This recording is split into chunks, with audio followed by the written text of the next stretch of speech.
Hello guys, గత కొంతకాలంగా మన రెండు తెలుగు రాష్ట్రాలలో ఒక గొడవ అయితే ట్రెండింగ్ లో ఉంది. అదే మన నాన్వేషణ అలానే భయ్యా సన్నీ యాదవ్ అనే ఇద్దరు ట్రావెలింగ్ యూట్యూబర్స్ మధ్య జరుగుతున్నటువంటి గొడవ. ఈ గొడవ ఎంత దారుణంగా జరుగుతుంది అంటే, చిన్నగా మొదలైనటువంటి గొడవ కాస్త వాళ్ళ పేరెంట్స్ ని ఒకరు తిట్టుకునేంత వరకు వచ్చేసింది. నేను అసలు ఎటువంటి కాంట్రవర్సీ విషయాలలో కూడా ఇన్వాల్వ్ అవ్వకూడదు అనుకున్నాను. బట్ ఇప్పుడు ఈ వీడియో చేయడం వల్ల కొంతమంది అయినా బెట్టింగ్ యాప్స్ కి అలానే ఫ్రాడ్స్ కి గురి కాకుండా ఉంటారు అనే ఉద్దేశంతో ఈ వీడియోని చేయడం జరిగింది. సో అసలు ఈ గొడవ జరగడానికి మెయిన్ రీజన్ వచ్చేసి బెట్టింగ్ యాప్స్ ప్రమోషన్. సో ఈ వీడియోలో నేను ఈ గొడవల్లో ఎవరు తప్పు చేశారో ఎవరు కరెక్ట్ అనేది గానీ, నేను ఎవరికి సపోర్ట్ చేస్తున్నానో అనే నా ఒపీనియన్ గానే చెప్పడం లేదు. ఎందుకంటే వాళ్ళల్లో ఎవరు తప్పు చేశారో ఎవరిని కెలికారో అనే విషయాలు వాళ్ళకి తెలుసు. అండ్ వాళ్ళ గొడవ గురించి మనకు అనవసరం కూడా. సో ఈ వీడియోలో కేవలం ఈ బెట్టింగ్ యాప్స్ వల్ల మనకి ఎంత లాస్ జరుగుతుంది అనే విషయాల్ని చెప్పాలి అనుకుంటున్నాను. కర్ణాటకలో రీసెంట్ గా ఒక వ్యక్తి అప్పు చేసి మరి ఐపీఎల్ లో బెట్టింగ్ వేసి ₹1,00,00,000 వరకు నష్టపోయారు. ఆ అప్పులు ఎలా తీర్చాలో తెలియక వాళ్ళ వైఫ్ సూసైడ్ చేసుకుని చనిపోయింది. అండ్ హైదరాబాద్ కి చెందిన ఒక 20 ఏళ్ల engineering student online betting apps లో మనీ లాస్ అయ్యాడనే బాధతో సూసైడ్ చేసుకుని చనిపోయాడు.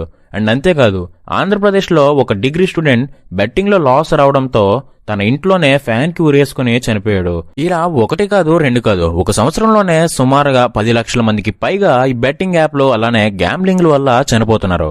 దీనికి మెయిన్ రీజన్ సోషల్ మీడియా ఇన్ఫ్లుయెన్సర్లు అలానే కొంతమంది సెలబ్రిటీలు ఇల్లీగల్ బెట్టింగ్ యాప్స్ ని ప్రమోట్ చేయడమే. ఈ ప్రమోషన్స్ లో 2 రకాల ప్రమోషన్లు ఉంటాయి. ఒకటి లీగల్ ప్రమోషన్, అంటే ఏదైనా గేమ్ ని లేదంటే ఏదైనా యాప్ ని జనరల్ యూసేజ్ కోసమో లేదంటే ఫన్ కోసమో ఇండియాలో బ్యాన్ కానటువంటి యాప్స్ ని ప్రమోట్ చేయడం. ఎందుకంటే ఈ యాప్స్ అనేవి గవర్నమెంట్ యొక్క గైడ్ లైన్స్ ని ఫాలో అవుతాయి. సో వీటిని ప్రమోట్ చేయడం వల్ల ఎటువంటి ఫ్రాడ్స్ జరగవు అండ్ దీనివల్ల కొంతవరకు మాత్రమే లాస్ ఉంటుంది. బట్ ఇల్లీగల్ ప్రమోషన్స్ అంటే ఇండియాలో బ్యాన్ అయినటువంటి యాప్స్ ని లేదంటే జనాలను మోసం చేసే కొన్ని రకాల బెట్టింగ్ యాప్స్ ని ప్రమోట్ చేయడం వల్ల ప్రమోట్ చేసినందుకు సెలబ్రిటీలు అలానే ఇన్ఫ్లుయెన్సర్లకి డబ్బులు రావచ్చు. కానీ దానివల్ల కలిగే డ్యామేజ్ చిన్నది కాదు. మీ వల్ల కొన్ని కుటుంబాలు రోడ్డున పడతాయి. మీకు వచ్చిన మనీతో మీరు హ్యాపీగానే ఎంజాయ్ చేస్తారు. బట్ మీరు ప్రమోట్ చేసినటువంటి యాప్స్ వల్ల నష్టపోయిన వాళ్ళు మాత్రం అప్పులు ఎలా తీర్చాలో తెలియక సూసైడ్ చేసుకునే పరిస్థితికి వచ్చేస్తున్నారు. అండ్ యూట్యూబర్స్ అండ్ ఇన్ఫ్లుయెన్సర్స్ ని మాక్సిమం యూతే ఎక్కువగా ఫాలో అవుతారు. సో వీళ్ళకి ఇన్కమ్ అనేది ఉండదు. సో సరైన నాలెడ్జ్ కూడా ఉండదు. కాబట్టి వీళ్ళు ఇన్ఫ్లుయెన్సర్లు ఏదైతే చెప్తారో దాన్ని గుడ్డిగా నమ్మేస్తారు. అండ్ దీని కారణంగా వాళ్ళ అమ్మా నాన్నల డబ్బులతో బెట్టింగ్ వేస్తారు. దీని కారణంగా ఒక ఫ్యామిలీ మొత్తం నాశనం అయిపోతుంది. మీరు అనొచ్చు, మరి ధోని లాంటి పెద్ద పెద్ద స్టార్లు కూడా బెట్టింగ్ యాప్స్ ని ప్రమోట్ చేస్తారుగా బ్రో అని. కానీ వాళ్ళు ప్రమోట్ చేసే యాప్స్ అనేవి ఫ్యాంటసీ యాప్స్ అండ్ అవి ఎటువంటి ఫ్రాడ్స్ జరగకుండా లైసెన్స్ తీసుకొని ఇండియా యొక్క గైడ్ లైన్స్ ని ఫాలో అవుతాయి. సో ఆ యాప్స్ లో ఎటువంటి ఫ్రాడ్స్ జరగవు. ఒకవేళ జరిగినా మనం కంప్లైంట్ చేస్తే మనకి మళ్ళీ మన మనీ రిటర్న్ వస్తుంది. అండ్ దీని గురించి ఒక యాక్ట్ కూడా ఉంది. సెక్షన్ 79 ఐటీ యాక్ట్ 2000 ప్రకారం ఎవరైనా సెలబ్రిటీలు, యూట్యూబర్లు, ఇన్ఫ్లుయెన్సర్లు అండ్ మీడియా గానీ బెట్టింగ్ యాప్స్ ని ప్రమోట్ చేస్తే వాళ్ళ మీద ఎటువంటి యాక్షన్ తీసుకోము. కానీ ఏదైనా ఫ్రాడ్ జరిగితే దీనికి మీరే పూర్తి బాధ్యులు అని central consumer protection authority CCPA strict warning ఇచ్చింది. సో ఏదైనా ఫ్రాడ్ జరిగినా ఏదైనా మోసం జరిగినా ఇన్ఫ్లుయెన్సర్లకి ఎటువంటి బాధ్యత ఉండదు.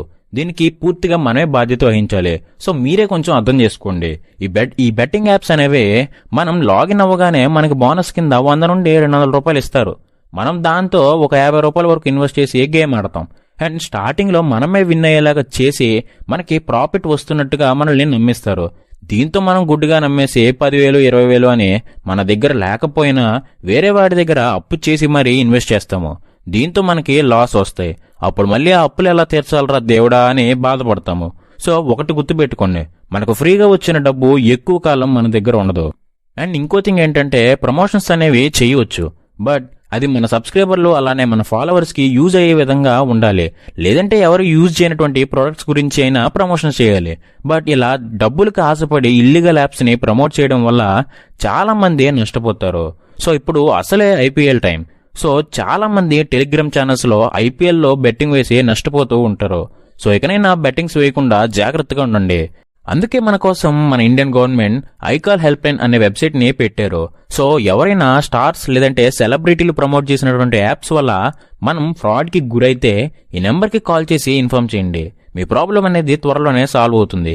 ఒకవేళ మీలో ఎవరైనా బెట్టింగ్ యాప్స్లో కానీ లేదంటే ఏదైనా వెబ్సైట్లో కానీ బెట్టింగ్ వేసి మోసపోతే వెంటనే ఈ నెంబర్కి కాల్ చేసి కేసు ఫైల్ చేయండి. సో ఇప్పుడు మనం నాన్వేషణ అలానే భయ్యా సన్నీ యాదవ్ యొక్క గొడవలోకి వెళ్తే ఇక్కడ ఇద్దరు చేసింది తప్పే. ఎందుకంటే బెట్టింగ్ యాప్స్ని ప్రమోట్ చేయడం సన్నీ యాదవ్ గారి తప్పు. అండ్ ఒకవేళ ఆయన తప్పు చేస్తే నాన్వేషణ బ్రో ఒక ప్రాపర్ వేలో ప్రాపర్ ఎవిడెన్స్తో నిరూపించాలి. అంతేగాని ఏదో యూట్యూబ్లో ఒక వీడియో పెట్టి అతను తప్పు చేశాడు అంటే మనం నమ్మకూడదు. అండ్ నాన్వేషణ ఇండియాకి రాకపోవడానికి ఒక అమ్మాయి రీజన్ అని సన్నీ బ్రో చెప్తున్నాడు. సో ఈ విషయంలో కూడా ప్రూఫ్స్ లేనంత వరకు మనం నమ్మకూడదు. ఎందుకంటే ఇక్కడ ఎవడు కరెక్ట్ చెప్తున్నాడో మనం ఎలా చెప్పగలం? అండ్ ఈ కాంట్రవర్సీలో విజయ్ గౌడ్ అలానే కింగ్ చంద్రహాస్ లాంటి యూట్యూబర్లు కూడా ఇన్వాల్వ్ అవుతున్నారు. సో దీనివల్ల వాళ్ళకే లాస్ తప్ప ఏం ఉపయోగం ఉండదు.